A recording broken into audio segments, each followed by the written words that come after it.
I'll never forget the sound of my sister's heels clicking against my hardwood floor as she walked toward the door, designer suitcase in tow, that practiced smile plastered across her face. She turned back one last time, her eyes sweeping over me with that familiar look, the one that said I was doing her a favor by existing in her orbit. "Thanks again for watching Emma, sis," Victoria said, her voice dripping with the kind of sweetness that made my teeth ache. "You know how much this trip means to us. The Maldives won't photograph themselves." I forced a smile, my hands clasped in front of me like a servant awaiting orders. "Of course. You two deserve a break." What I didn't say, what I'd never been allowed to say, was that I'd been watching Emma every summer for the past 6 years while Victoria and her husband David jetted off to whatever exotic location would make their Instagram followers jealous. I didn't mention that I'd used my vacation days from my teaching job to do it.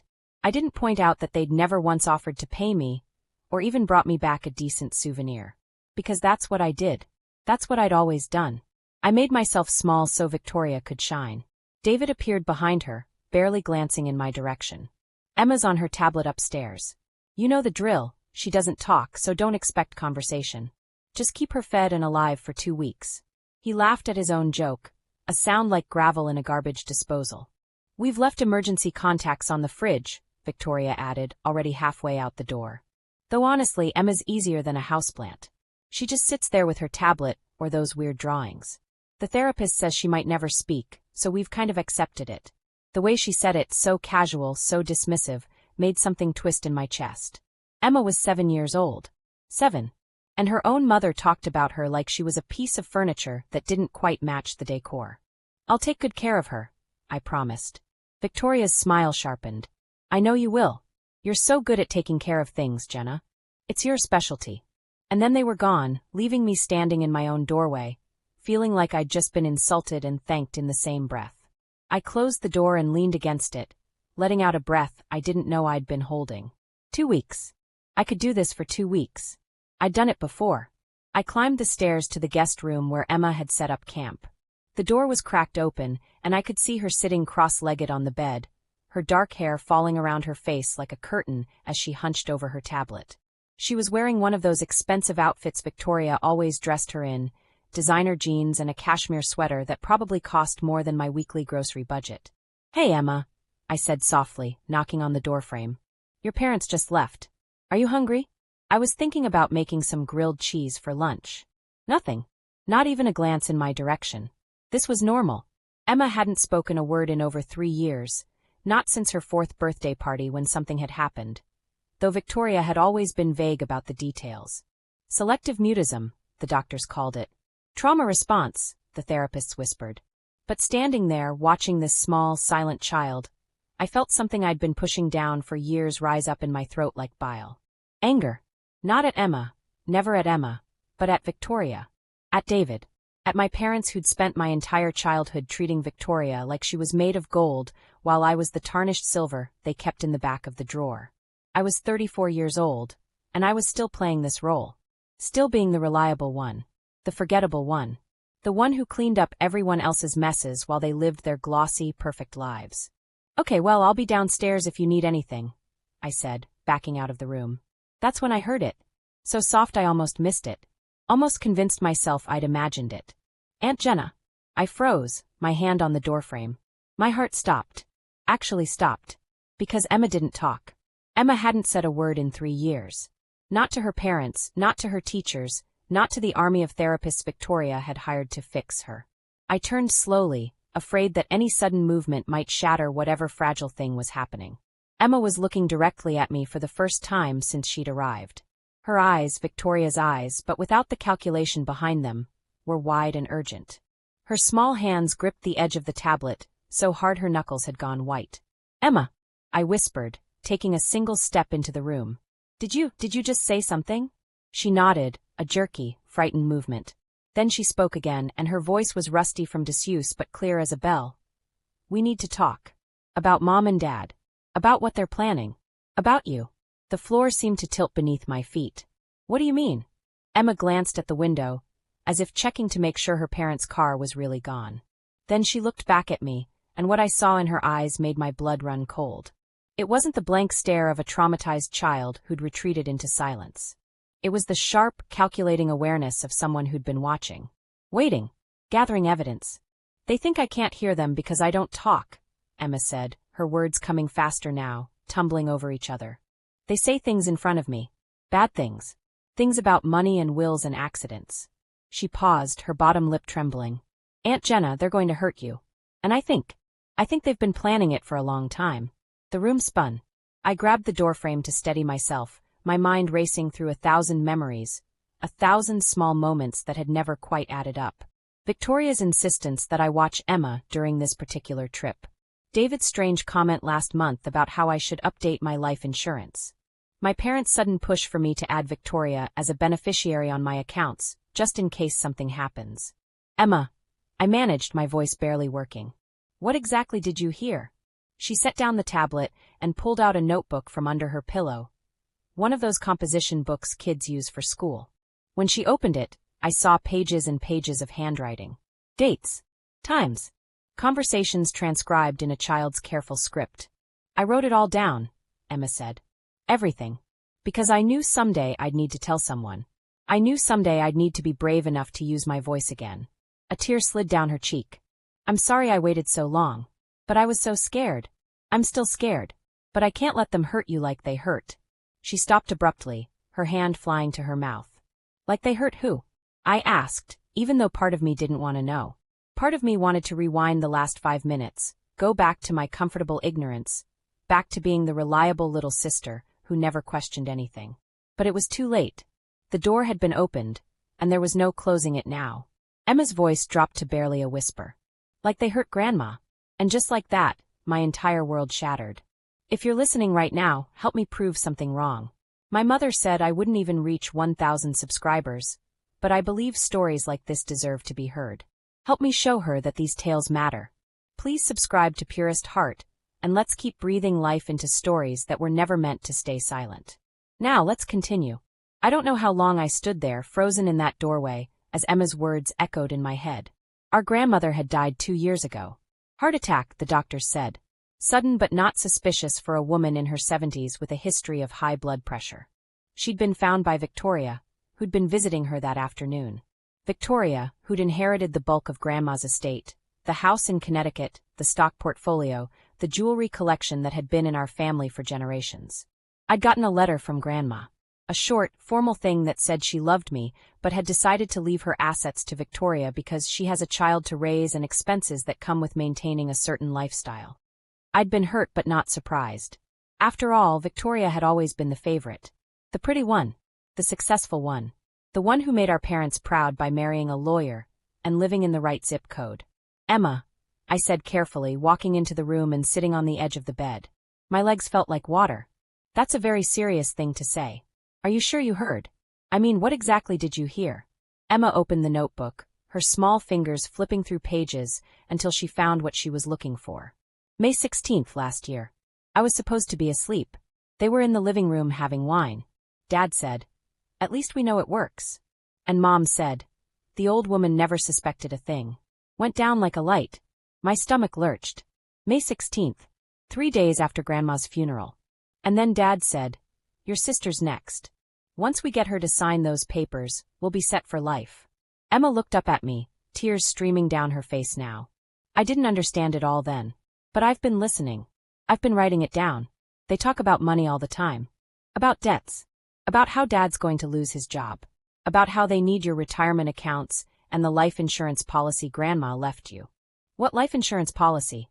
I asked, my head spinning. The one Mom helped you sign up for 3 years ago. Remember? She said it was a good deal, that you should make her the beneficiary since she had Emma to think about. I did remember. Victoria had been so helpful, so insistent.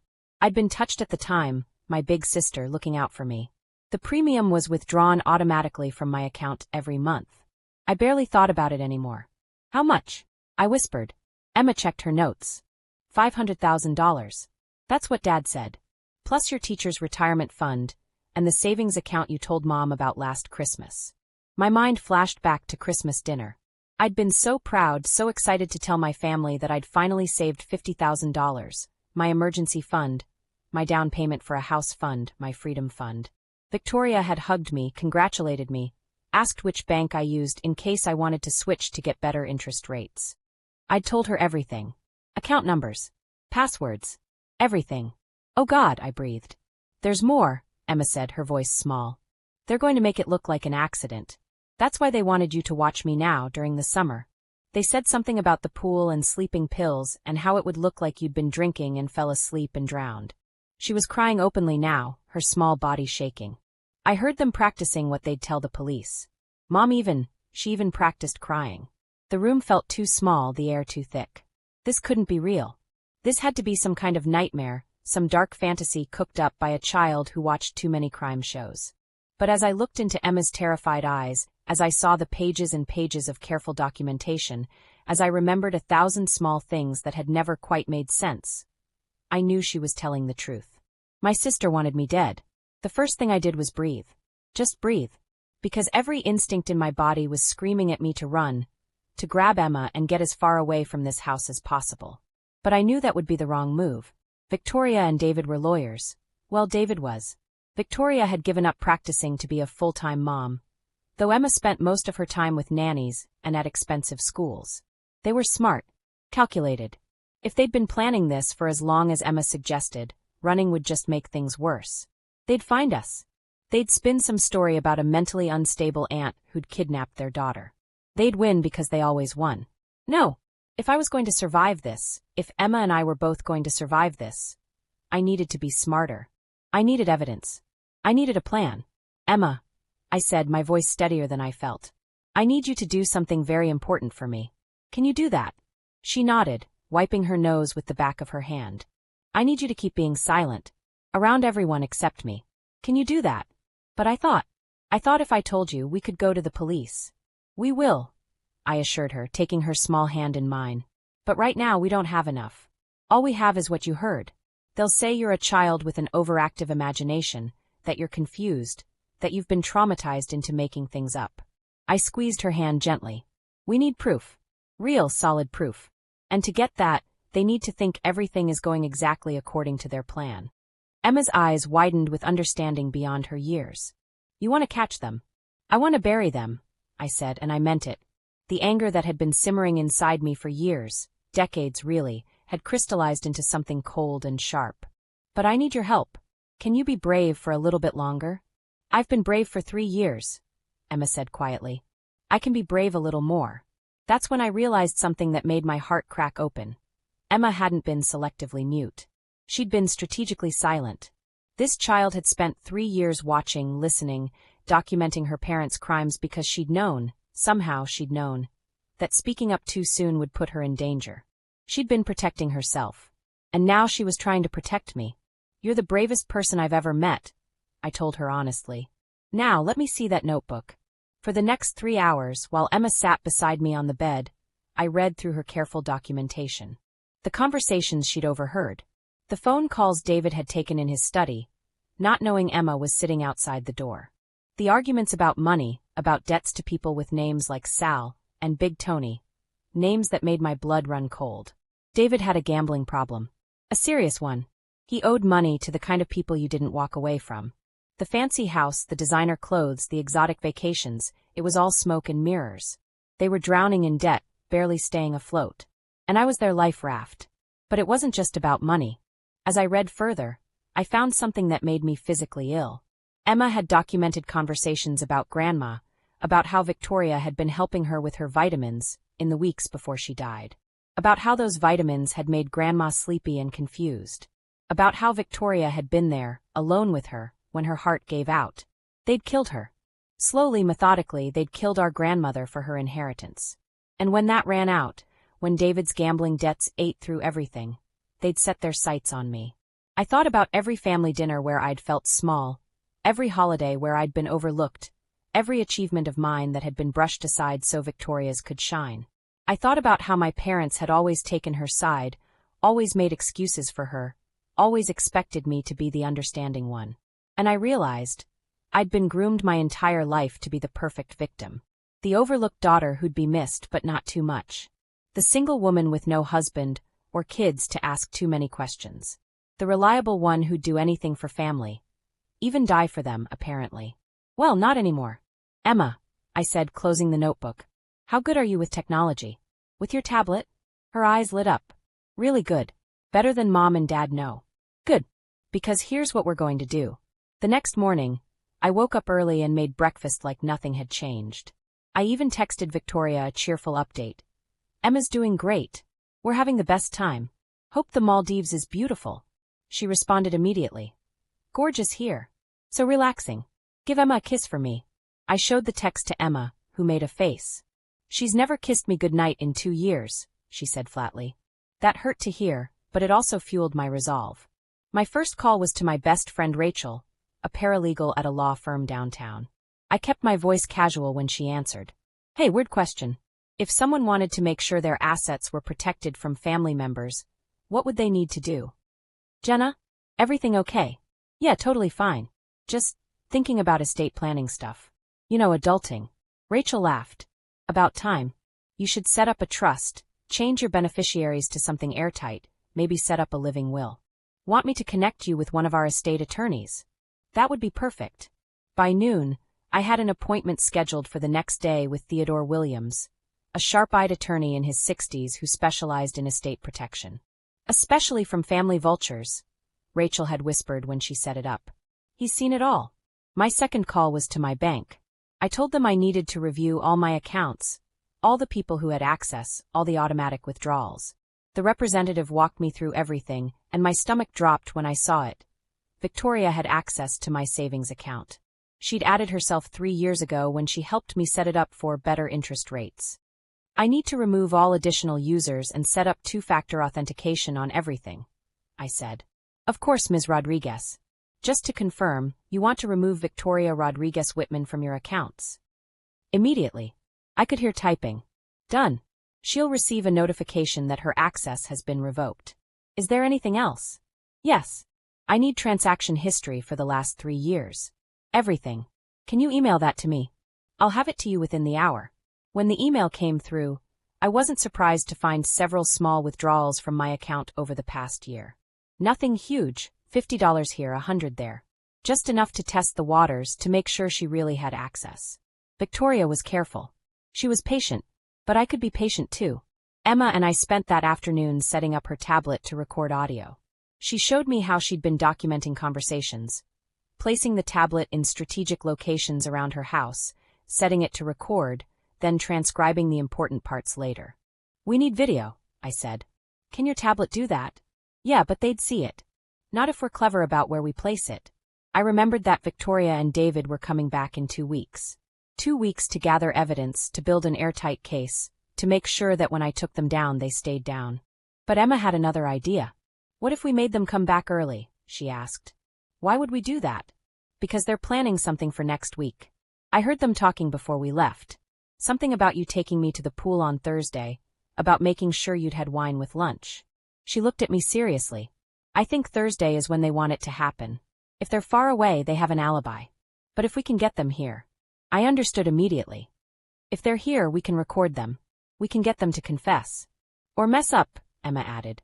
Mom always messes up when she's stressed. She says things she shouldn't. This kid was brilliant. Terrifying, but brilliant. Okay, I said. So we need a crisis. Something big enough to make them cut their vacation short, but not so big that they suspect something's wrong. Emma thought for a moment. Then her face lit up. I could have an asthma attack. You have asthma? No, but they think I do. Mom told everyone I do so she could get me excused from gym class. She said it made me seem more delicate. Emma rolled her eyes. If I have a bad attack, they'd have to come home. The plan was risky, but it was also perfect. That night, I lay awake thinking about my grandmother. Sweet, gentle grandma who'd baked cookies every Sunday and taught me to garden. I thought about how she'd held my hand at my college graduation, while my parents fussed over Victoria's new engagement ring. I thought about the last conversation we'd had, how she'd seemed tired and confused, how she'd told me she loved me but couldn't quite remember why I'd come to visit. Those weren't symptoms of old age. Those were symptoms of poisoning. And I thought about Emma, this small, brave child who'd spent 3 years in silence, watching her parents plan murder, knowing that speaking up might make her their next target. How many nights had she lain awake, terrified? How many times had she wanted to scream but forced herself to stay quiet? How much courage did it take for a 7-year-old to become a spy in her own home? I wasn't doing this just for me anymore. I was doing it for Emma. For Grandma. For every person who'd ever been underestimated, overlooked, or betrayed by the people who were supposed to love them. Victoria had spent our entire lives making me feel small. She'd taken our parents' love, our grandmother's inheritance, and now she wanted my life. But she'd made one critical mistake. She'd underestimated me. She'd forgotten that the quiet ones are always watching. That the overlooked ones see everything. That sometimes the person you've trained to be a victim learns instead to be a survivor. And survivors? We don't just endure. We fight back. Wednesday morning, I put the plan into motion. I called Victoria, making sure my voice was tight with panic. Victoria? Thank God you answered. It's Emma. She had an asthma attack last night. A bad one. I had to take her to the ER. Silence on the other end. Then, what? Emma doesn't. I mean, her asthma isn't that serious. Interesting. So Victoria didn't even believe her own lie. Well, it got serious, I said, letting my voice crack. The doctor said she needs to be monitored closely. They're talking about keeping her overnight for observation. I'm so sorry, I don't know what triggered it. We're coming home, Victoria said flatly. Keep her at the hospital. We'll be there tomorrow night. But your vacation? Tomorrow night, Jenna. She hung up. I looked at Emma, who was sitting on the couch eating cereal and watching cartoons. She bought it. Hook, line, and sinker, I confirmed. Emma grinned, a real smile I'd never seen before. Now comes the fun part. That afternoon, we went to the hospital. I'd called ahead and explained the situation to a sympathetic nurse named Patricia who had a sister with boundary issues, as she put it. For $200 cash, she was willing to let us use a room for a few hours and create some very official-looking paperwork. You didn't hear this from me, Patricia said, handing me a stack of documents. But if someone's trying to hurt you, you do what you need to do to protect yourself. I've seen too many women end up in the morgue because they played by the rules while their abusers played dirty. I thanked her profusely, took photos of Emma in the hospital bed with an oxygen mask that wasn't connected to anything, and sent them to Victoria. This should make her panic, Emma said sagely. That's the idea. But we weren't just waiting for Victoria and David to come home. While Emma napped in the hospital bed, I was at Theodore Williams' office, signing papers that would change everything. Ms. Rodriguez, Theodore said, reviewing the documents I'd brought, Emma's notebook, bank statements, emails, everything. This is quite serious. You understand that what you're describing is conspiracy to commit murder. I understand. And you want to handle this privately first? Not involve the police immediately? I want them to confess. On tape. I want there to be no possible way they can talk their way out of this.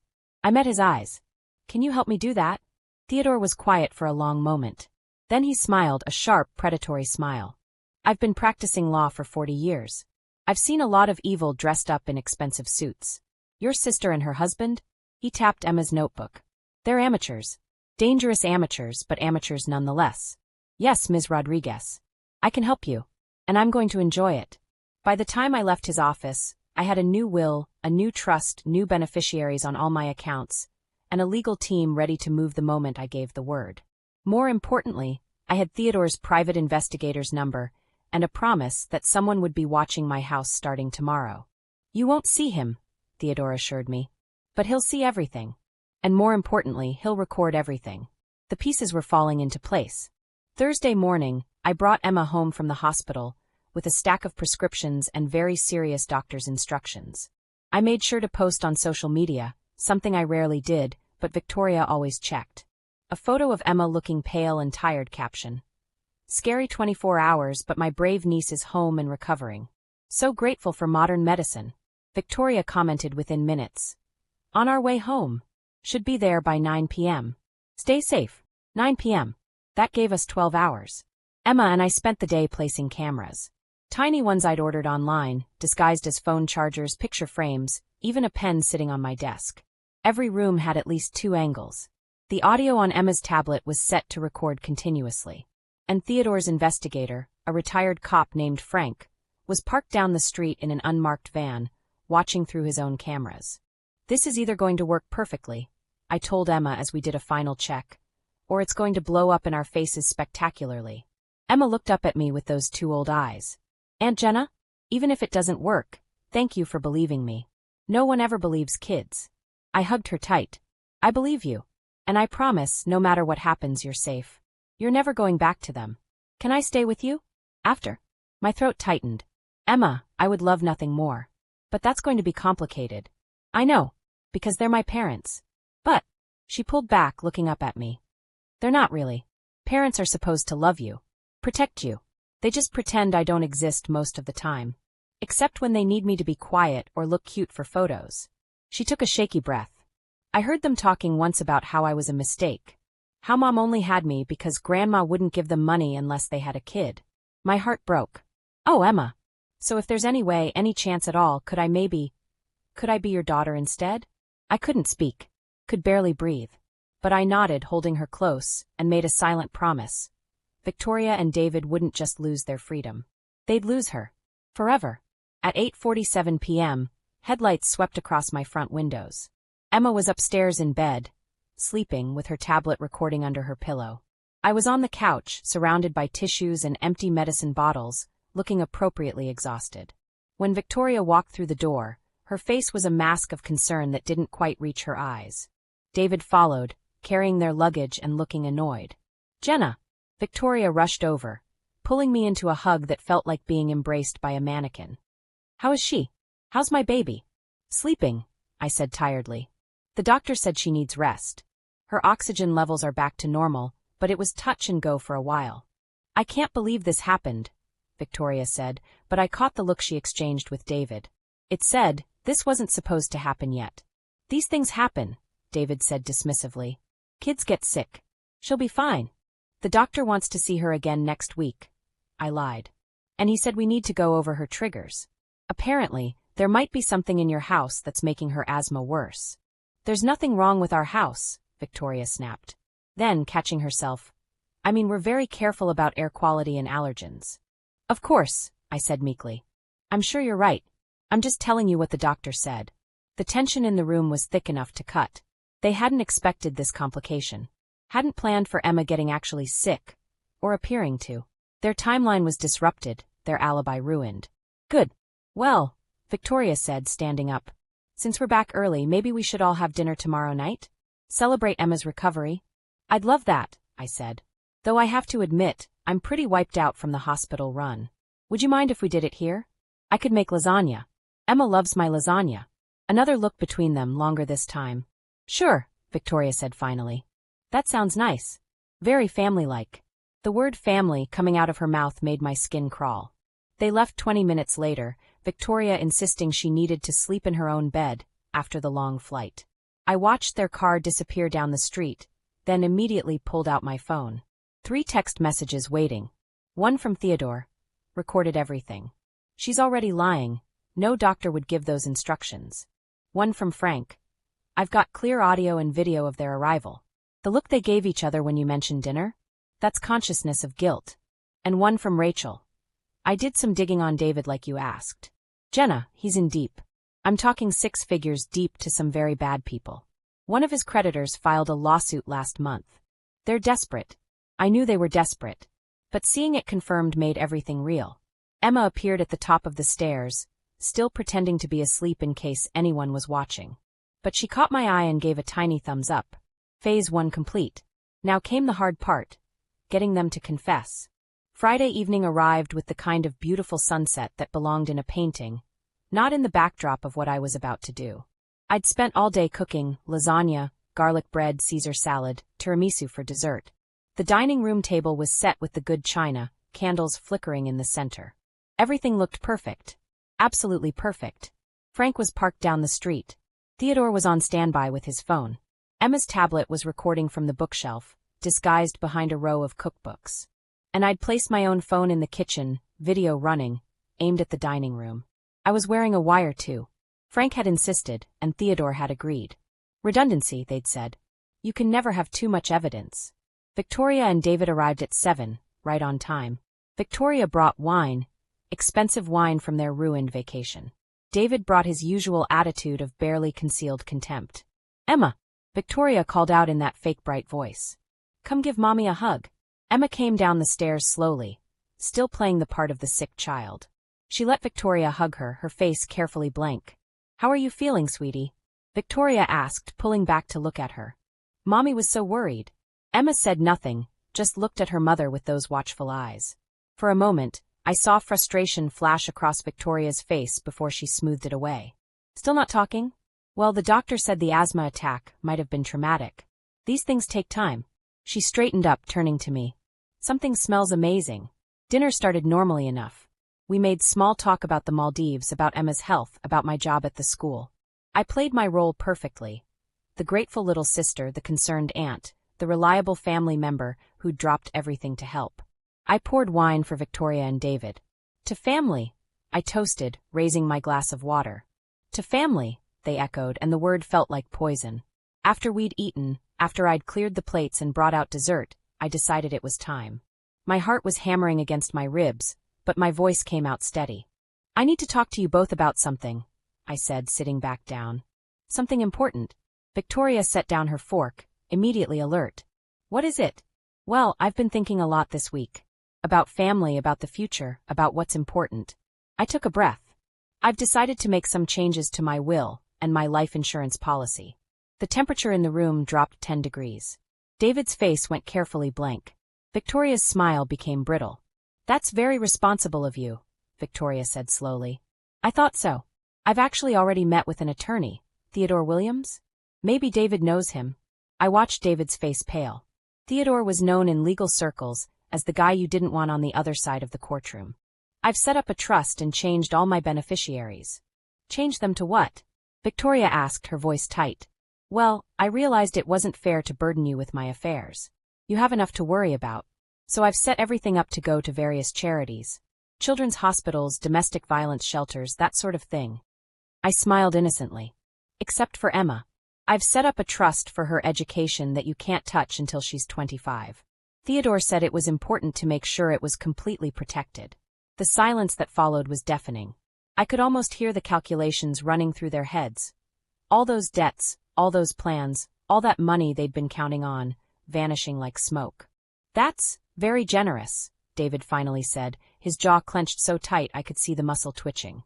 But don't you think that's a bit extreme? I mean, Victoria is your sister. Your only family besides Emma. Actually, that's what I wanted to talk about. I turned to Victoria, letting some steel enter my voice. When did you add yourself to my savings account? She blinked. What?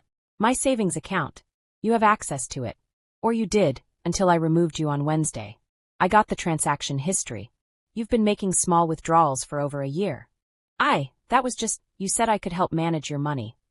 I never said that. You told me you were helping me set up a better interest rate. You never mentioned giving yourself access. I pulled out my phone, scrolling through screenshots. $5,300 over 14 months. That's theft, Victoria. That's not, she looked at David, panic creeping into her eyes. I was going to tell you. I borrowed it. We were going to pay you back. With what money? I asked quietly. The money from David's gambling debts? The money you owe to people with names like Big Tony. David stood up abruptly, his chair scraping against the floor. How do you know about that? I know a lot of things, I said, my heart racing but my voice steady. I know you're drowning in debt. I know you've burned through Grandma's inheritance. I know you're desperate. I paused. And I know what you did to her. Victoria's face went white. What are you talking about? Grandma. Her heart attack. The one she had right after you'd been helping her with her vitamins for weeks. The one that happened when you were conveniently alone with her. I leaned forward. Tell me, Victoria. What was in those vitamins? You're insane, Victoria hissed. You've always been jealous of me, and now you're making up crazy stories. Am I? I pulled out Emma's notebook, my ace in the hole, and set it on the table. Then explain this. Victoria stared at the composition book like it was a snake. What is that? Evidence, I said simply. 3 years' worth. Dates times conversations. Everything you and David have said when you thought no one was listening. I opened to a marked page. May 16th last year. At least we know it works. The old woman never suspected a thing. Went down like a light. Does that sound familiar? The color drained from David's face. Where did you get that? Emma wrote it down. I gestured to where Emma sat, silent and still. See, you thought she was mute. You thought she couldn't hear you, or didn't understand, or didn't matter. But she heard everything. And she understood all of it. She's a child, Victoria spat. Children make things up. They mishear things. No one would ever believe. A child, I interrupted. You mean your daughter? The one you had because Grandma wouldn't give you money unless you produced an heir? The one you called a mistake? The one you've ignored for 3 years while she documented every single crime you've committed? Victoria's mask was cracking, the perfect facade falling away to reveal something ugly underneath. You can't prove anything. That notebook is nothing. It's hearsay. Audio recordings aren't hearsay, I said calmly. Video recordings aren't hearsay. And multiple witnesses aren't hearsay. That's when David lost it. He lunged across the table, grabbing for the notebook, but I was faster. I pulled it back, standing up and backing toward the kitchen. Don't touch me, I said loudly, clearly, for the recording. I don't consent to you touching me or my property. You little bitch, David snarled, his face twisted with rage.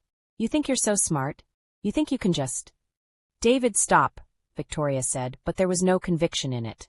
She was staring at me with something like hatred. You've always been like this. Always the victim. Always making everything about you. Do you know how exhausting it is?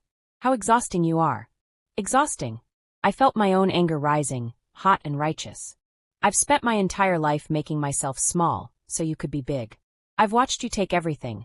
Mom and Dad's love, Grandma's inheritance, my money, my peace. And it still wasn't enough. You wanted my life.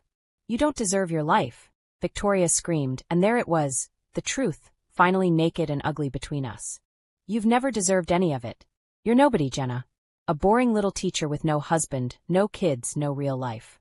At least your death would have meant something. At least it would have saved us. The room went completely silent. Even David looked shocked that she'd actually said it. Saved you, I repeated softly. From what? From the consequences of your own choices? From David's gambling debts? From the fact that you murdered our grandmother? We didn't murder anyone, David said, but his voice lacked conviction. She was old. She had health problems. The vitamins were just supplements. If they interacted badly with her heart medication, that's not our fault. You knew they would interact, I said. That's why you gave them to her. That's premeditated murder. Victoria laughed, a high, brittle sound. Prove it. Go ahead. Prove any of it. It's been 2 years. She's cremated. There's no evidence. And even if there was, even if anyone believed your crazy conspiracy theories, we'd just say Emma is mentally unstable. That you manipulated her. That you're the one who's dangerous. You'd throw your own daughter under the bus? I asked, disgusted. She's not my daughter, Victoria hissed. She's a bargaining chip that outlived its usefulness. Grandma's dead, the money's gone, and we need more. That's how life works, Jenna. You take what you need. And right now, we need you dead and Emma in foster care where she can't testify against us. My blood ran cold. You're planning to get rid of her too. Not get rid of, David said, as if explaining something to a child. Just make sure she's not a problem. Kids in the system don't get believed. Especially weird, silent ones with behavioral issues. Emma made a small sound, the first sound she'd made all evening. When I looked at her, tears were streaming down her face, but her hand was on the tablet next to her plate, making sure it was still recording. You're monsters, I whispered. We're survivors, Victoria corrected. And you've always been too weak to understand what that means. Too weak to do what needs to be done. You're right, I said. I am too weak to murder my own family for money. But I'm strong enough to stop you. That's when I pulled out my phone and held it up, showing them the recording app that had been running the entire time. Every word. Every confession. All recorded. For a moment they just stared. Then Victoria lunged for the phone, but I was already backing away, and suddenly Frank was there, coming through the front door, his badge out, his presence filling the room with authority. That's enough, Frank said calmly. Mr. and Mrs. Whitman, I'm a licensed private investigator working with the law offices of Theodore Williams. Everything that's been said here tonight has been recorded with the consent of the homeowner. I'm also required to inform you that I've already forwarded copies of these recordings to the district attorney's office, along with extensive documentation of conspiracy to commit murder, elder abuse, fraud, and theft. Victoria turned to Emma, her face contorted with rage. You did this. You little. Don't, I said, stepping between them. Don't you dare speak to her. Don't you dare even look at her. She's not your daughter anymore. Not after tonight. You can't take her from us, David said, but he sounded uncertain now. We have parental rights. You have the right to remain silent, came a new voice from the doorway. Detective Sarah Chin stood there with 2 uniformed officers behind her. Which I strongly suggest you exercise. Victoria Rodriguez Whitman, David Whitman, you're under arrest for conspiracy to commit murder, elder abuse resulting in death, fraud, and attempted murder. Everything happened quickly after that. The Miranda rights, the handcuffs, Victoria screaming about lawyers and false accusations while David went silent and calculating. Emma ran to me, and I held her while we watched her parents being led away. But it wasn't over. Not quite. Wait, I called out. Detective Chun paused, and I walked over to Victoria, still holding Emma's hand. My sister looked at me with pure hatred. I want you to know something, I said quietly. Every time you made me feel small, every time you took something from me, every time you convinced me I was less than you, I was learning. Learning to notice things. Learning to document. Learning to survive. I squeezed Emma's hand. And when you left your daughter with me, thinking I'd be too weak and too stupid to see what you were really planning, you made your biggest mistake. Because you forgot that people like me, people you've spent your whole lives underestimating, we're always watching. We're always listening.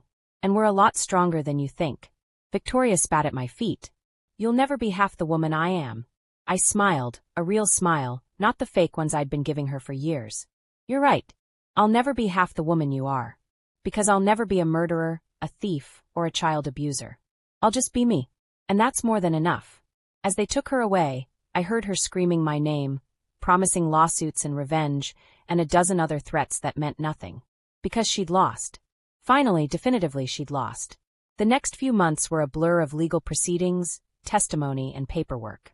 Theodore worked magic, getting me emergency custody of Emma while Victoria and David awaited trial. The evidence was overwhelming, not just what we'd recorded that night, but what investigators found once they started digging.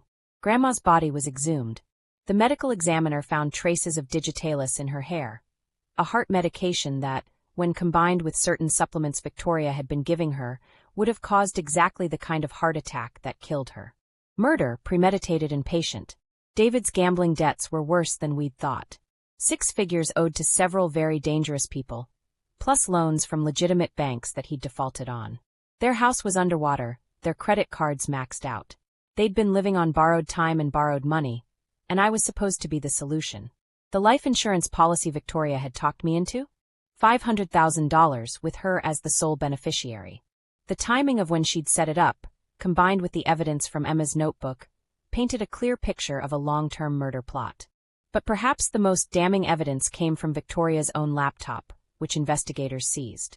She'd kept a journal, a detailed, almost clinical account of poisoning our grandmother, of planning my death, of her contempt for Emma.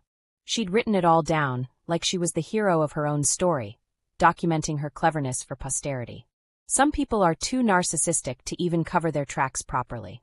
The trial was scheduled for the following spring, but David took a plea deal 3 months in, 15 years for conspiracy to commit murder, elder abuse, and fraud. Victoria, ever the fighter, insisted on going to trial. Theodore said her lawyer was already trying to negotiate, but Victoria refused to admit defeat. She'll lose, Theodore assured me over coffee one afternoon. With David's testimony, Emma's documentation, the recordings, and her own journal? She'll lose badly. How long do you think she'll get? 25 to life, if I had to guess. Maybe more if the jury really hates her. He smiled grimly. They usually do. Juries don't like people who kill little old ladies for money. As for Emma, she was a different child. Not fixed, trauma doesn't work like that, but healing. She saw a therapist twice a week, a kind woman named Dr. Patricia Liu who specialized in children who'd experienced abuse and neglect. She's remarkably resilient, Dr. Liu told me after one of Emma's sessions. What she did, staying silent for years, documenting everything, waiting for the right moment to speak up, that takes incredible strength. But it also takes a toll. She's going to need support for a long time. She'll have it, I promised. For as long as she needs. The adoption process was complicated. Victoria and David's parental rights had to be terminated, which meant more court dates, more lawyers, more testimony. But Emma never wavered. When the judge asked her where she wanted to live, she looked right at me and said, "With Aunt Jenna. She's the only person who ever listened to me." There wasn't a dry eye in the courtroom. My parents, our parents, were a different story. When everything came out, when the truth about Victoria's crimes became public, they'd been horrified. Or so they claimed. But when I told them I was adopting Emma, my mother had said, "Don't you think you're being a bit harsh? Victoria made mistakes, but she's still your sister. She tried to murder me, I'd said flatly. And she did murder Grandma. Those aren't mistakes. Those are crimes. But taking her daughter. She was going to put Emma in foster care to keep her from testifying. She told Emma she was a mistake and a burden. That's not a mother. That's a monster. We didn't talk much after that.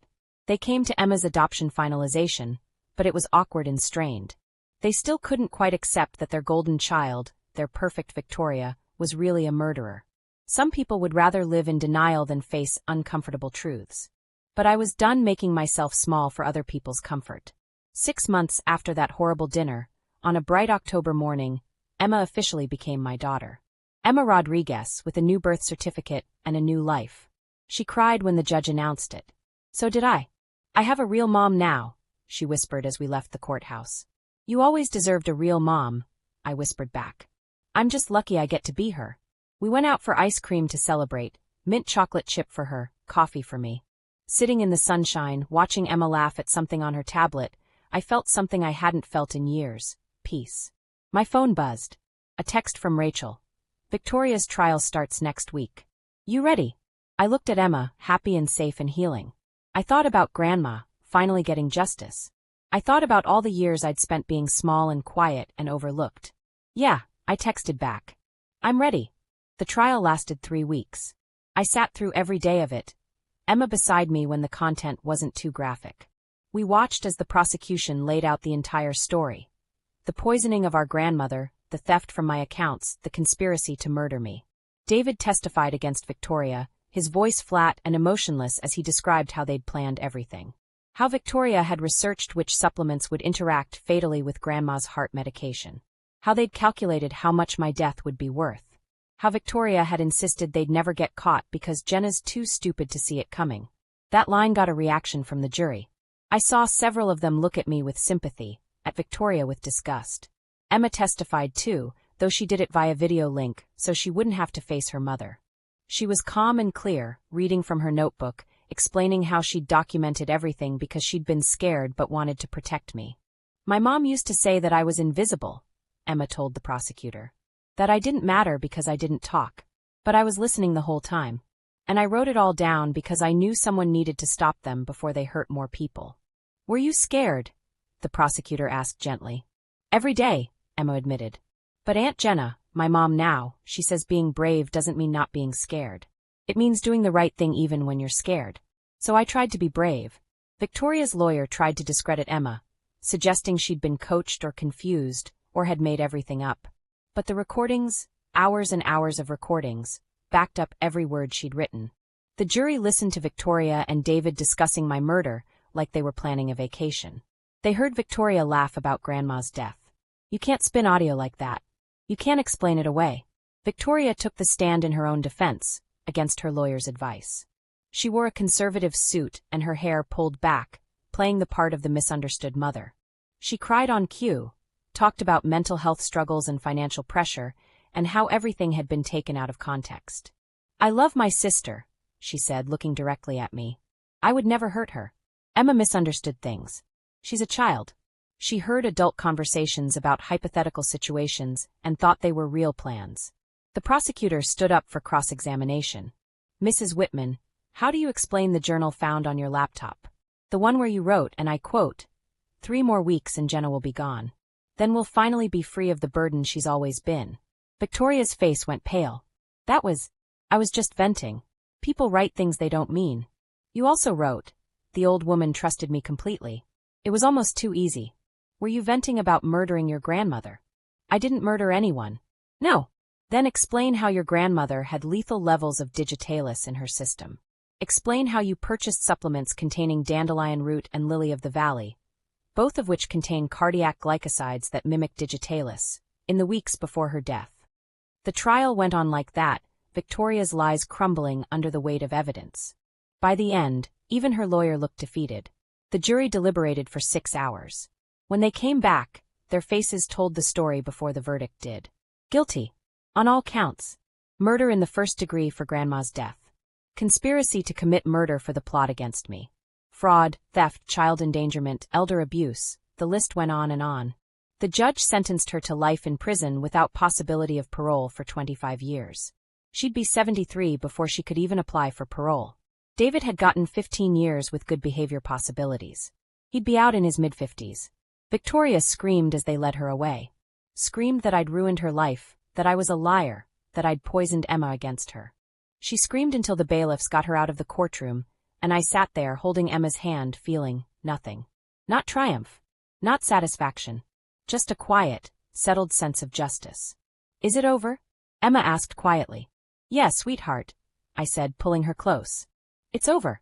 A year later, Emma and I stood in the garden behind our new house. A modest 3-bedroom in a good school district, paid for with money from a settlement against Victoria and David's estate. The insurance companies had been very interested in paying out once they learned about the fraud. Emma was planting tomatoes, her hands dirty, and her face concentrated. She talked now a lot, actually. Made up for lost time with running commentary on everything from her favorite YouTubers to the injustice of homework. Mom, she said, using the word that still made my heart squeeze every time. Do you think the tomatoes will be ready before school starts? Probably not, I admitted.